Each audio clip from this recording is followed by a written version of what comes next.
একদিন একটি ছেলে তার প্রিয় মানুষটাকে নিয়ে একটি পার্কে ঘুরতে গেল। পার্কে ঢুকতেই সামনে এক বিশাল বানরের খাঁচা দেখতে পেল।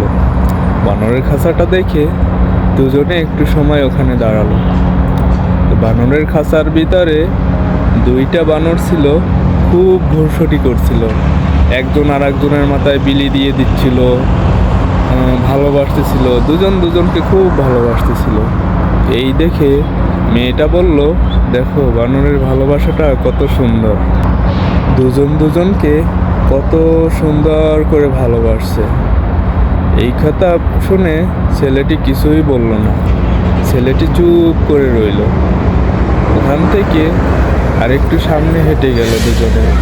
দুজনের সামনে হেঁটে গিয়ে একটা সিংহের খাঁচা দেখতে পেল।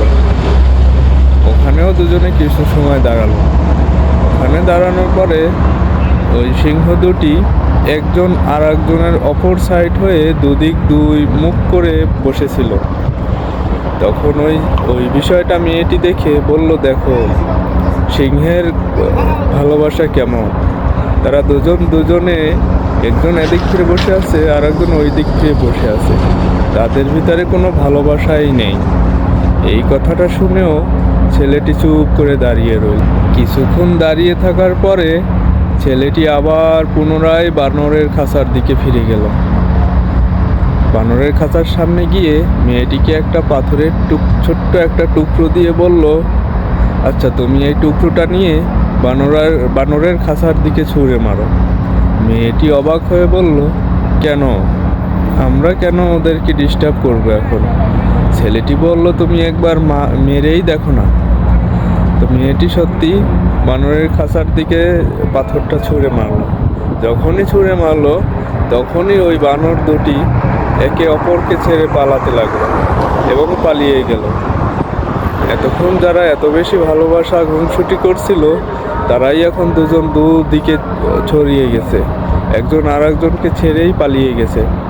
এবার বলল, চলো এবার সিংহের খাঁচার দিকে যাই।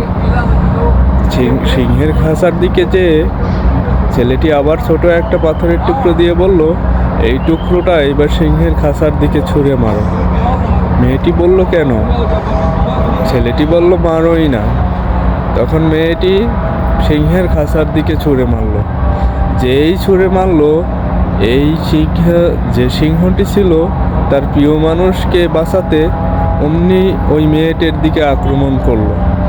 আক্রমণ করে মেয়েটির সামনে চলে আসলো তাকে ধরার জন্য। তো এবার ছেলেটি বলল, এবার তুমি চিন্তা করো যে আসলে কার ভালোবাসাটা বেশি সত্যি ছিল, ওই বানরের ভালোবাসা নাকি এই সিংহের ভালোবাসা।